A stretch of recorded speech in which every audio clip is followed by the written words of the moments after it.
So finally হচ্ছে এখান থেকে বাইর হচ্ছে, আর জায়গাটা সুন্দর লাগে, আসলেই মন ভরে যাচ্ছে। মনে হয় বারবার এদিকে আসি। এদিকে এলিং দেওয়া আছে যাতে পাহাড় ধসে কোনো ক্রমে যাতে এদিকে না পড়তে পারে। অনেক সময় আছে যে এদিকে ফিরে আবার যদি কোনো এলিং দিত খুব ভালো হতো, কারণ হচ্ছে কোনো ক্রমে পাহাড় ধসে পড়ে গেল এদিকে, তখন তো অবস্থা একবারে খারাপ হয়ে যাবে। লাঞ্চ করব, কারণটা হচ্ছে যে প্রায় এখন 3:30 বাজে। দুপুরবেলা যদি কিছু না খাই মামুনটি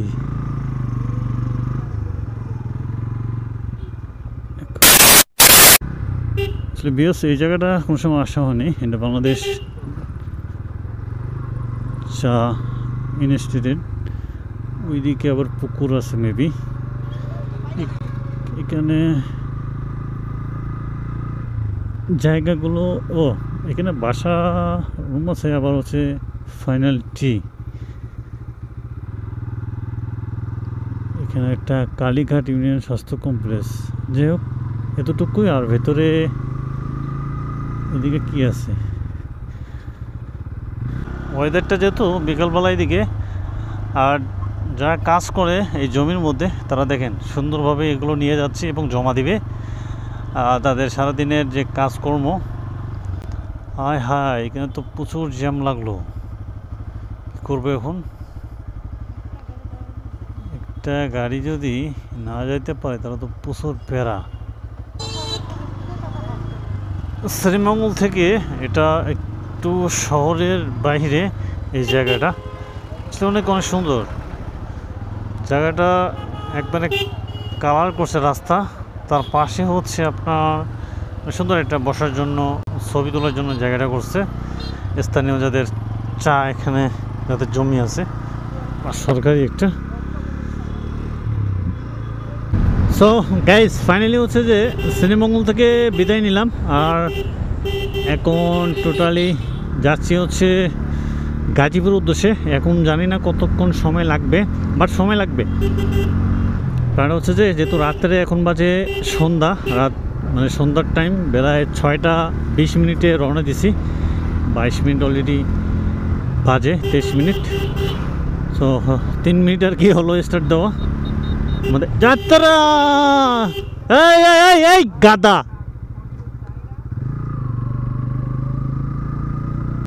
দেখছেন মানে এদেরকে মানুষ করা যাবে কেমনি? মানে কীভাবে বাইক মানে ঘোরাইলো ইজি বাইকটা, মানে অটোটা, দেখছেন অ্যাক্সিডেন্ট হয় কীভাবে? এইভাবেই কিন্তু অ্যাক্সিডেন্ট হয়। সো আমরা সবাই একটু সতর্ক থাকবো যে এগুলো যদি হাইওয়েতে না উঠায় তাহলে কিন্তু বড় সমস্যা। হ্যালো হ্যালো, ইয়ামা কি প্রবলেম? কি ব্রেক প্রবলেম? হ্যালো ভাইয়া, ব্রেক সমস্যা? ঠিক আছে।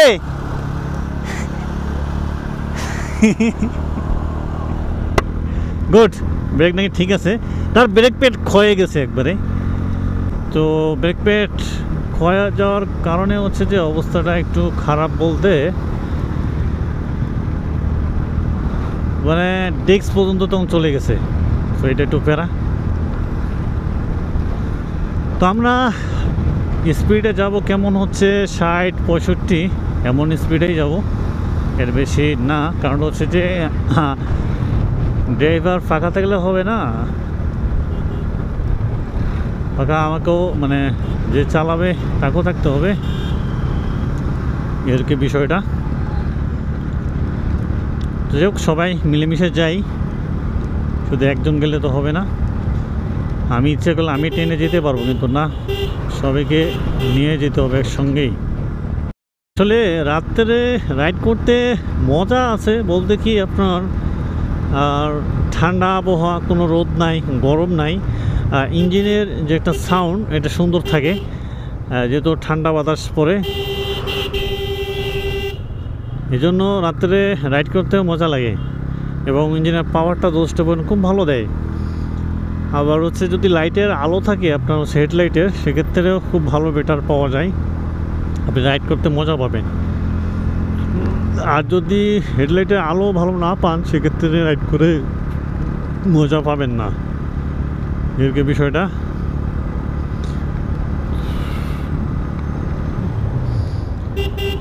চাপ দিও না ভাই। ফাইনালি আমরা যাওয়ার পথে হচ্ছে যে শ্রীমঙ্গলের যেটা মেন পয়েন্ট চায়ের দেশ, যে গোলচক্করটা দিয়ে এখন পার হব। কিন্তু আপনার পাহাড়ের মাঝখান দিয়ে যে রাস্তাটা, এটা কিন্তু অনেক সুন্দর লাগে দেখতে। যেমনটা হচ্ছে যে এই রাস্তা দিয়ে যাচ্ছি, দুই পাশে হচ্ছে আপনার পাহাড় আর মাঝখান দিয়ে হচ্ছে রাস্তা। বাট এটা রাস্তা খুব একটা রিস্ক, কারণটা হচ্ছে যে এখন এখানে কোনো পুলিশ প্রশাসন কিচ্ছু নাই। এখানে যদি ডাকাতি করে বলার বা কারো করারও কিছু নাই। যেমন হচ্ছে পাহাড়ে নিয়ে গেলো, নিয়ে আপনাকে মারি ফেললো, কিচ্ছু করার নাই। হ্যাঁ, এই জন্য এখানে পর্যাপ্ত পরিমাণ লাইটের ব্যবস্থা দরকার। যেগুলো পাহাড়ি অঞ্চল, তো খুবই কিন্তু লাইটের প্রয়োজন। লাইটের প্রয়োজন ছাড়া কিন্তু এদিকে বাইক চালা যেটাই বলেন না কেন খুবই একটা রিস্ক হয়ে যায়। এখানে দাঁড়াইছে, আবার কি করবে, মনে হয় বাইক স্টার্ট হচ্ছে না নাকি। তো বিষয়টা হচ্ছে যে দেখেন কি পাহাড় বড়, এখানে কোনো ঘর বাড়ি নেই, কিচ্ছু নেই। এই রাস্তায় কিন্তু আমরা বাইক রাইড করতেছি, সিরিয়াল থেকে যাচ্ছি।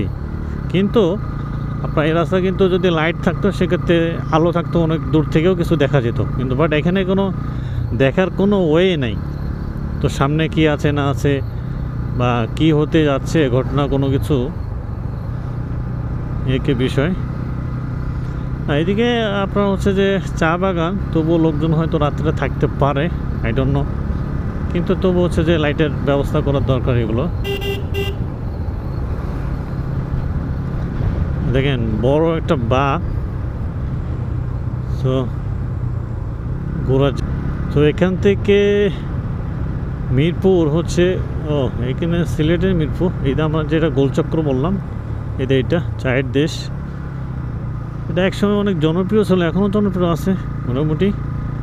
মানুষ আসে, এখানে বেশি আসে মানুষ, শ্রীমঙ্গলে এই জায়গাটাতে বেশি আসে। এখানে স্বাগতম শ্রীমঙ্গল, এদিকে আসে। এটা পাশে হচ্ছে রাবার বাগান, যেটা আমি দিনের বেলা দেখাইছিলাম যে রাবার বাগান, পাশে হচ্ছে রাবার বাগান। এখন যেটা যাচ্ছি এটা গ্রাম, এটা আমরা কিন্তু পাহাড়ি অঞ্চলের ভেতর দিয়ে যাচ্ছি। খুব বাইক আসতেছে, কেউ কিন্তু অপর সাইডে যাবেন না, যেটা যার লাইন এই দে ওভারটেক করতেছে, যেটা যার লাইন তার লাইনে থাকবেন। কারণটা হচ্ছে যে ওভারটেক করলেই হচ্ছে যে দুর্ঘটনা ঘটতে পারে। যেমন হচ্ছে আপনি আপনার লাইনে থাকবেন, ইনশাল্লাহ কোনো সমস্যা হবে না। অন্য লাইনে গেলেই হচ্ছে দুর্ঘটনা ঘটবে। পাহাড়ি অঞ্চল একদিক থেকে আরেকদিক দেখা যায় না, যেহেতু বাঁকা রাস্তা, অনেক বেশি বাঁকা। দেখতেছেন কী পরিমাণ বাঁকা রাস্তা, আপনি দেখতে পাবেন না। যদি ওদের রাস্তায় ওদের লাইনে যান তাহলে আপনার হচ্ছে যে দুর্ঘটনা ঘটবে একটা। এখানে উপরে আগুন জ্বলতেছে, এটা হচ্ছে গ্যাস। এখানে হচ্ছে যে গ্যাসের খনি, দেখতে পাচ্ছেন প্রচুর আগুন জ্বলতেছে। এটা হচ্ছে গ্যাসের খনি, এখান থেকে গ্যাস হচ্ছে উৎপাদন হয় এবং সাপ্লাই হইতেছে। এটা গ্যাসের খনি, গ্যাস নিচ থেকে উঠে। এখানে অনেক মানুষ করতেছে। একটা বিষয় শেয়ার করতেছি, আসলে এটা খুবই মানে দরকার। যে এইটা হচ্ছে শ্রীমঙ্গল, মানে ঢাকা থেকে শ্রীমঙ্গল যাওয়ার যে মঙ্গলের যে একটা তোমার হচ্ছে আপনার রাস্তা, দেখেন এটা কিন্তু একবারে পাহাড়ের ভেতর দিয়া, কোনো লাইট নাই। আমি সিলেটবাসী যারা প্রশাসন আছে দৃষ্টি আকর্ষণ করবো তার জন্য ওই শ্রীমঙ্গল যাওয়ার যে রোডটা আছে এবং ভেতরে সিলেট যাওয়া যে পাহাড়ি যে রাস্তাগুলো আছে, এগুলোতে আমি লাইট দেওয়ার জন্য অনুরোধ করব। এই লাইট যদি না দেয় সেক্ষেত্রে বড় ধরনের একটা দুর্ঘটনা ঘটতে পারে। সেটা হচ্ছে যে অ্যাক্সিডেন্ট বলেন, ছিনতাই বলেন, ডাকাতি বলেন, যেটা বলেন সব কিছুই হচ্ছে যে এখানে হচ্ছে। এই জন্য আমি অনুরোধ করব যে যাতে এই রাস্তাটা এমন করা হয় যাতে আলো, দুই পাশে আলো থাকে এবং সুন্দরভাবে যাতে মানুষ সব কিছু স্পষ্ট দেখতে পারে। এখানে যদি একটা গাছ বা দড়ি যদি ফেলে রাখে করার কিচ্ছু নাই, এখানে চিন্তাই হবে। হ্যাঁ, মানুষ তো একজনে বাইক নিয়ে তো কেউ একাও যায়, তো 2-3 জন 4 জন বা 4-5টা বাইক নিয়ে তো যাওয়া পসিবল হয় না। এর জন্য আমি বলবো যে আপনার সুন্দরভাবে লাইট লাগিয়ে দেওয়ার জন্য আমি অনুরোধ করব। আমি দিতে চাই না, খুবই ব্যস্ততার মধ্যে এমন আছি এই পর্যায়ে। এই সিএনজিটা আসতে হচ্ছে একটু আগে মরতো। এভাবে যদি আপনার সিএনজি যদি আপনার হচ্ছে 10-19 দিন পর এভাবে কাছ থেকে দেখলাম, বাট আমাদের নিয়মে থাকা ভালো। অনেকদিন পর সুন্দর লাগতেছে আর কি। পুরো এত বড়, অনেক বড়। এই যে বেয়াদবেরা রং সেটে ঢুকে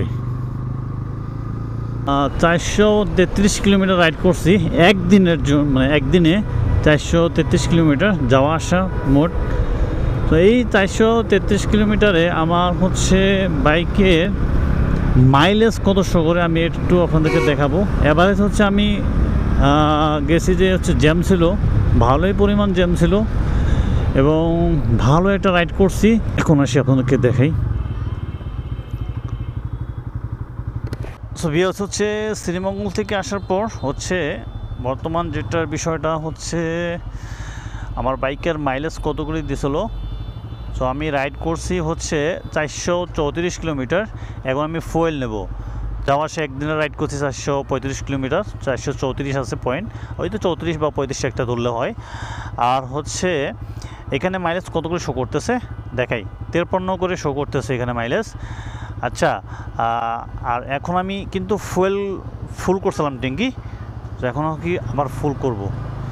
তো ফুল করলে এখানে কত টাকা ঢোকে ফুয়েল, এখানে আজকে আপনাদেরকে শেয়ার করাবো।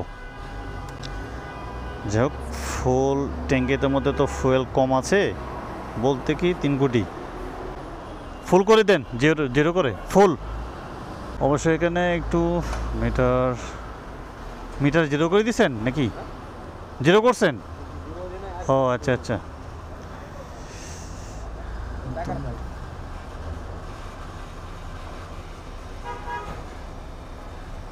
তো দেখি এখানে কতটুকু ফুয়েল ধরে, কারণটা হচ্ছে যে বাইক যেহেতু 434 কিলোমিটার রাইড করা হয়েছে। হ্যাঁ হ্যাঁ, ফুল ভরে দেন। দেখি কত কিলোমিটার কতটুকু ধরে। যাব তো 5 লিটার হয়ে গেছে, 6 লিটার 7 লিটার। আমি হচ্ছে নিচের দাগের কোট থেকে ফুয়েল নিয়েছিলাম, তার উপর থেকে হবে। হ্যাঁ ওকে, বাস ফুয়েল টাইপের নেওয়া হয়েছে। তো এখন হচ্ছে আপনার 9 লিটার ধরছে আর কি, 9 লিটার ফুল আর কি, একটু বেশি। হ্যাঁ, ফুললি 9 লিটার বেশি না, একটু হতে পারে একটু বেশি সামথিং, বাট হচ্ছে 9 লিটার ধরি। 435 ভাগ হচ্ছে 9।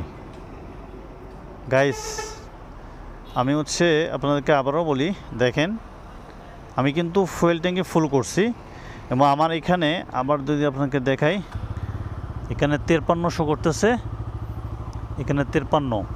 আর আমি মাইলেজ পেলাম এখানে হিসাবে 48.33 করে মাইলেজ পাইছি আপনার হচ্ছে যে শ্রীমঙ্গলে। এই হচ্ছে বিষয়টা। তো অনেকজনে আছে অনেক কমেন্ট করে যে আমি 60 পাচ্ছি বাট আমার দেখাচ্ছে, বাট না, এটাতে কোনো মাইলেজ আপনারা বুঝতে পারবেন না। মাইলেজ বুঝতে হলে আপনাকে ফুয়েল ট্যাঙ্কি ফুল করে মাইলেজ টেস্ট করতে হবে। হচ্ছে ভিডিওটি ভালো লাগলে ছোট্ট করে লাইক কমেন্ট শেয়ার করবেন। আর হচ্ছে আপনার মাইলেজটা ভালো পেতে হলে হচ্ছে যে আগে আপনাদেরকে ফুয়েল ভালো লোড করতে হবে, তারপর হচ্ছে মাইলেজটা ভালো পাবেন। যাই হোক, সবাই ভালো থাকবেন, সুস্থ থাকবেন। আল্লাহ হাফেজ, থ্যাংকস ফর ওয়াচিং। ভিডিও ভালো লাগলে ছোট্ট করে লাইক কমেন্ট শেয়ার করবেন।